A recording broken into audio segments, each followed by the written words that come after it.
Hai Set Piser, ketemu lagi dengan gua dan kita akan ngebahas hari ini mengenai kelanjutan dari bursa transfer. Nah, kalau kemarin-kemarin kita udah ngebahas tentang bursa transfer di IPL, hari ini gua akan ajak teman-teman Set Piser untuk bahas mengenai pergerakan bursa transfer di Serie A, khususnya di duo Milan ini ya, AC Milan dan Inter Milan. Nah, kita akan bahas yang pertama dari AC Milan.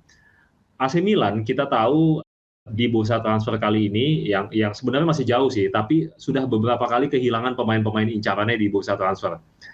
Kita lihat kemarin Sven Botman ya yang santer banget diisukan sebenarnya akan pindah ke San Siro, bahkan dari sebelum musim berakhir ya.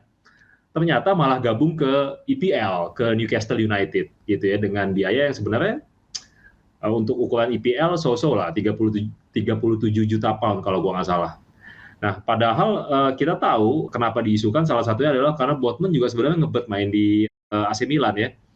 Tapi sayang sekali AC Milan kalah beat rasanya dengan Newcastle sehingga akhirnya Lille sebagai pemilik klub lebih memilih Sven Botman untuk dilepas ke Newcastle. Nah, ini sangat disayangkan karena kita tahu AC Milan butuh pemain ini ya, AC Milan butuh pemain bertahan. Dan yang kedua itu Renato Sanchez yang statusnya sebenarnya free agent dan sudah digadang-gadang juga akan ke Milan. Cuma santer belakangan ini diisukan akan justru pindah ke Ligue 1, ke PSG gitu ya. Padahal kita tahu Milan juga sudah mengutarakan niat untuk merekrut Renato sejak beberapa bulan yang lalu, tapi rasanya PSG datang dengan tawaran yang lebih menggiurkan. Karena gaji yang ditawarkan kalau gua nggak salah sekitar 10 juta euro ya, yang sebenarnya di Serie A itu hanya diberikan untuk pemain-pemain yang luar biasa ya, karena average gaji di Serie A top 5 saja itu mungkin di kisaran 4-5 juta euro itu udah oke. Dan yang ketiga itu Hakim Ziyech, pemain Chelsea ini kabarnya ya sudah merapat ke Milan, sudah menjadi target buruannya Milan sejak beberapa waktu yang lalu selepas kegagalan dia untuk perform di Chelsea. Setahu gua Milan hanya mengajukan proposal peminjaman daripada dia membeli Ziyech ya. Nah, ini mungkin juga karena kemampuan finansial di klub-klub di Serie A ya yang lebih banyak memang melepaskan proposal pinjaman. Tapi belum tentu nih Chelsea mau melepas Ziyech dengan status pinjaman. Mengingat mereka baru saja melepas Lukaku dan beberapa pemain lain ya. Dan Lukaku kan juga dilepas dengan status pinjaman nih ke Inter. Rasanya Chelsea akan lebih memilih Ziyech pindah ke Milan itu dengan status permanen. Nah, praktis saat ini hanya striker Belgia di Divock Origi yang sukses didatangkan Milan dari Liverpool ya di bursa transfer kali ini. Nah, kalau kita bertanya-tanya sebenarnya kenapa Milan bisa kesulitan untuk mendatangkan pemain, padahal mereka adalah juara Serie A musim lalu. Ya, Milan adalah klub besar yang sangat melegenda. So, buat gue ini agak aneh, apakah Milan nggak menarik lagi? Apakah justru sebenarnya lebih besar dari itu, pemain-pemain sekarang itu kurang tertarik main di Serie A. Kalau gue lebih melihat lebih dalam, mungkin yang pertama ini bukan hanya masalah di AC Milan, tapi klub-klub Serie A sekarang sebenarnya kalah jauh secara kekuatan finansial. Kalau kita sempat kemarin baca beritanya bahwa bahkan hak siar AC Milan sebagai juara Liga Italia itu kalah oleh pendapatan hak siar klub papan bawah di IPL. Lihat saja Inter ya, kita tahu juga bisa mendatangkan Andre Onana, Lukaku dan kemungkinan ini Dybala, kemarin Mkhitaryan, itu semuanya dengan status free transfer.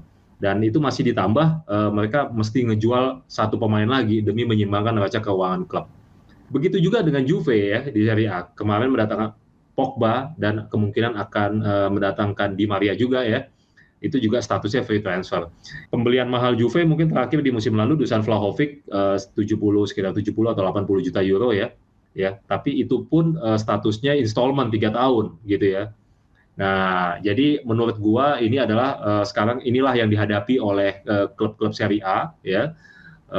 Dan klub-klub besar di Serie A ini juga menghadapi persoalan yang cukup rumit sebenarnya di masalah neraca keuangan. Kalau balik tadi ke AC Milan, mungkin salah satunya adalah tawaran mereka tidak sebesar klub-klub lain di IPL, La Liga maupun Ligue 1. Sehingga pemain-pemain yang diincar tadi, pemainnya sudah pingin, tapi klubnya itu mungkin lebih merelakan pemainnya pindah dengan imbalan yang pantas ya. Karena kalau gue lihat sebagai pemain, siapa sih yang nggak pengen main di AC Milan, ya kan? Nah, tapi mungkin para pemain lihat juga bahwa salary mungkin juga jadi pertimbangan, salah satu pertimbangan untuk mereka. Faktor lain menurut gue adalah klub-klub Serie A saat ini praktis kalau kita lihat prestasinya menurun di Eropa, ya. Kalau kita lihat di Eropa musim lalu praktis hanya AS Roma ya, tapi itu pun juara Conference League, kasta ketiga kompetisi Eropa. Tentunya pemain-pemain muda yang potensial gitu dan masih punya karir panjang juga berpikir ulang gitu ya untuk berkarir di Serie A. Salah satu impact-nya tidak bermain di Eropa tentu adalah pendapatan klub-klub Serie A menjadi minim, sehingga kalau kita lihat ini akhirnya berpengaruh ke kekuatan mereka di sisi finansial dan termasuk di bursa transfer. Di beberapa tahun terakhir jarang klub Serie A menjuarai pentas Eropa gitu ya. Kalau kita ingat mungkin Juve ya terakhir kali masuk ke final UCL dan Inter juga terakhir kali di 2010, itu udah lama banget. Nah, artinya selain klub-klub Serie A jauh kekuatannya secara finansial, juga prestasi klub-klubnya menurun di Eropa sehingga mungkin ya pemain mempertimbangkan hal itu sebelum mereka pindah ke Serie A.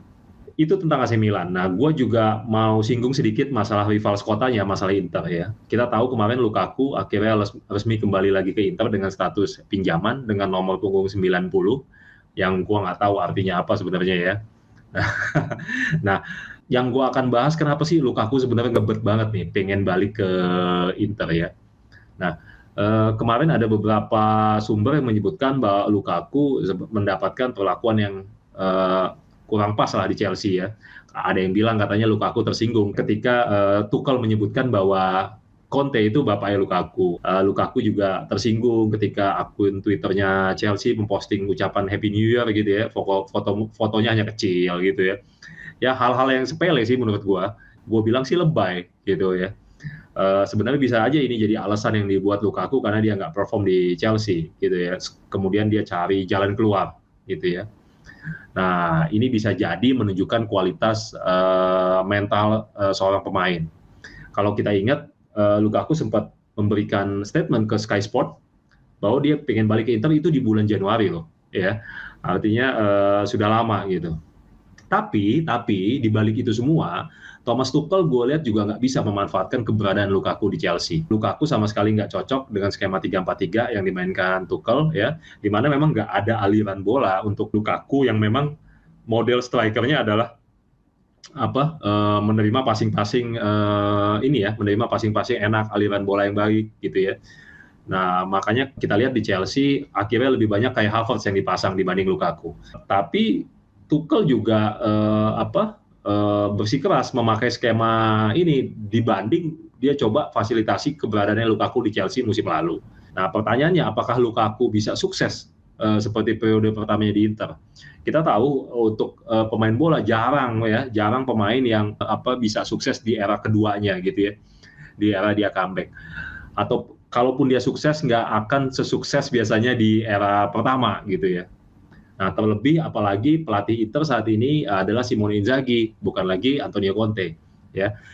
Ya, walaupun gue bilang taktik dan strategi yang diterapkan mirip, ya, tapi tentu saja Inzaghi ini berbeda lah daripada Conte. Ini lebih ke Lukaku sebenarnya minta diselamatkan oleh Inter dan Inzaghi. Plus kali ini pressure-nya ada di Lukaku, karena kalau kita lihat kemarin statement dari fans Inter ya, bahwa mereka nggak pernah mengharapkan Lukaku dan mereka masih merasa dikhianati. Jadi kalau dulu Lukaku adalah raja, sekarang adalah rakyat biasa. Bisa nggak kali ini Lukaku ngebuktiin kalau Tuchel salah, sudah nggak memanfaatkan kemampuan dia dan memaksimalkan keberadaan dia di Chelsea? Bisa atau nggak dia sukses kembali di Serie A dan jadi salah satu pemain striker yang menakutkan?